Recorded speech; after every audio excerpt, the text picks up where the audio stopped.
meet somebody wealthy? Their family at one point was not wealthy. And then the one shows up. The one. One person changes the family tree forever. In my family, I'm the one. And it wasn't because I wanted it or I hoped for it.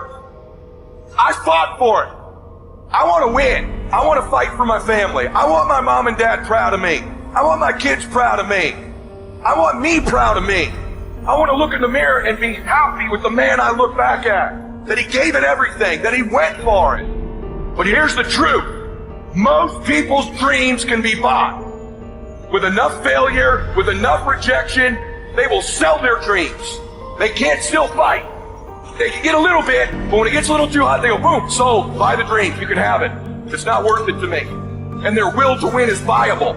You can buy it, but if you decide my will cannot be bought, I don't care how long it takes, you can't buy this dude out. I'll keep fighting for my family. I'm the one. I'm going to change my family tree forever. That's the decision. Decide now. You're going to keep negotiating the price, or can you not be bought? All I need you to do is speak up and say, I expect to win. Declare that it's over. That yesterday was the last day that you were a loser. Like yesterday was the last day you expected to come up short. When you set out for a goal, expect it to happen. Expect to be successful. Expect it to be positive. If you can expect it, if you can wake up feeling like a winner, if you can wake up talking like a winner, if you can expect that everything you do will come out winning, I guarantee you, you never ever have to come up short again. It might be year 2, 3, 4 before you get your big win, but you can decide now, I'm going to walk, talk, and be a different person. You decide that. You're the lead character in the story of your life. Everything has to do with you intending to win. Too many of you are playing with your business. If you make that shift, I'm going to win. We're going to play to win now. We're not playing to play. We're not playing to see how we do. We're not playing for fun. Once you start getting some winning, you start changing. You talk different. You walk different. All of a sudden, this isn't the same damn human being. You can change you. You'd be surprised what a little winning would do. You'd be surprised how good you'd be if you just decide to win. Be number one in your office, number one in your region. And when you start stacking them up, your life can change.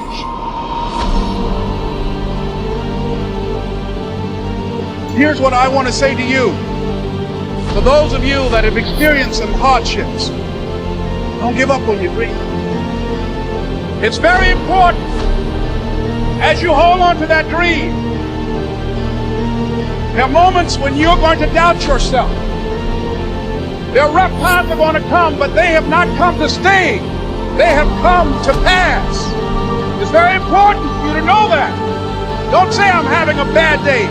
Say I'm having a character building day. I was born in Liberty City on the floor of 62nd Street. Twin brother and me. When we were 6 weeks of age, we were adopted. When I was in 5th grade, I was identified as EMR, labeled educable mentally retarded, and put back from the 5th grade into the 4th grade, and stayed in that category until I got out of high school. I have no college training, but here's what happened. I had an intervention in my life. A man who saw something in me at a time that I did not see something in myself. I never forget being in his class one day waiting on a friend of mine who was there to rehearse for a play. He did not show up, and he asked me to go up to the board and write something on the board. And I said, I can't do that, sir. He said, why not? I said, well, I'm in a special education class. He said, what do you mean? I said, go up to the board and write what I'm about to tell you. I said, I can't do that, sir. Why not? I'm educable mentally retarded. And he came from behind his desk. He said, don't ever say that again. Someone's opinion of you does not have to become your reality. And that changed my life. It was Oliver Wendell Holmes who said that once a person's mind is expanded with an idea or a concept, it can never be satisfied to going back to where it was. So some of you are going to experience a breakthrough. Some of you are going to go back and look at your dreams and brush them off. Some of you are going to begin to look at yourself and say, hey, look here, I know I have not done all that I can do. Whatever goal that you have in mind, I want that to be a goal that will challenge you, something that will make you stretch. It was Osborne who said, unless you attempt to do something beyond that which you've already mastered, you will never grow. What is it that you looked at some point in time and you decided that you couldn't do it? That you talked yourself out of it? Whatever it is, bring it back out there. How are you going to do it? That will come to you in due time. See, you don't get in life what you want, ladies and gentlemen. You get in life what you are, not what you want. It's very important for you to believe that you are the one to make this happen. I remember this high school teacher, Mr. Leroy Washington, at the end of school one June, just a few days before we were supposed to leave, and I just got my report card, and it indicated that I'd failed history, and I'd failed English, and I would have to go to summer school. And I was feeling within myself that I was a failure, that I'm slower than most people in getting paperwork, and I was feeling down on myself and very negative. And Mr. Washington was giving a speech to the graduating seniors, and I was in 11th grade. And even though I wasn't supposed to be in there, I went in there because the speech he was giving, that speech was for me. And as he talked, my heart began to beat fast. Tears began to run down my eyes, and I was in the back just listening to him, because he said, and he was a very dramatic man. I still talk to him to this day. He said, as graduating seniors of Booker T. Washington High School, I want you to know that you're blessed and highly favored, and that as you go toward the future, begin to know that you have greatness within you.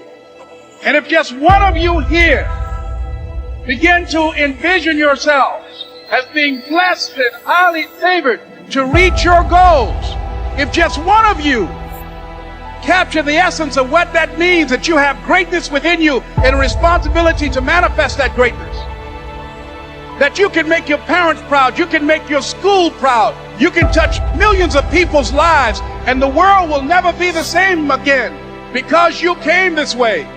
And the students gave him a rousing standing ovation. And as he left the auditorium, I ran down the steps and I caught him in the parking lot. I said, Mr. Washington? He said, yes. I said, do you remember me, sir? He said, no. I said, my name is Leslie Brown. My mother, she works in the cafeteria here. I'm one of the twins, Leslie and Wesley. I said, Mr. Washington, but you know, I got these big dreams. I like talking to people. I love people. I said, I want to work with people, and I got this dream of buying my mama a home. Could I do that, Mr. Washington? He said, it's possible, Mr. Brown. And as he walked away, I called him again. I said, Mr. Washington? He said, what do you want now? I said,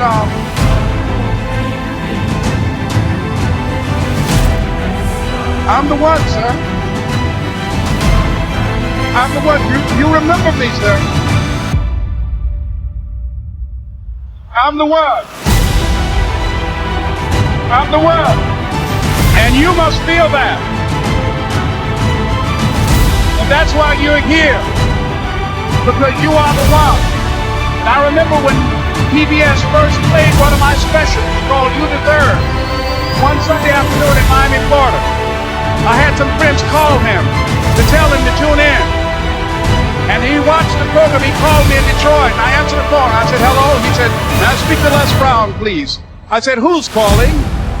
He said, you know who this is. I said, oh, Mr. Washington, it's you. He said, you were the one, weren't you? I said, yes, sir. He said, and you were so crazy. I said, I know, but I'm rich now.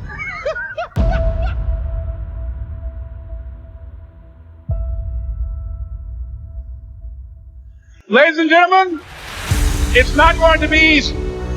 It was hard laying on the floor of the Penobscot building, looking out of the window, daydreaming, saying, Les, can you do this? Can you make this happen? I used to listen to tapes day in and day out. And Dennis Wagley, different other motivational speakers, and Dr. Norman Vincent Peale. And Dexter saying, don't let nobody steal your dream. I used to ask myself, can I do this? And something said within me, you're the one. You're the one. And let me tell you something, ladies and gentlemen. While you're here, and before you go back home to your respective cities and communities, write down at least 5 reasons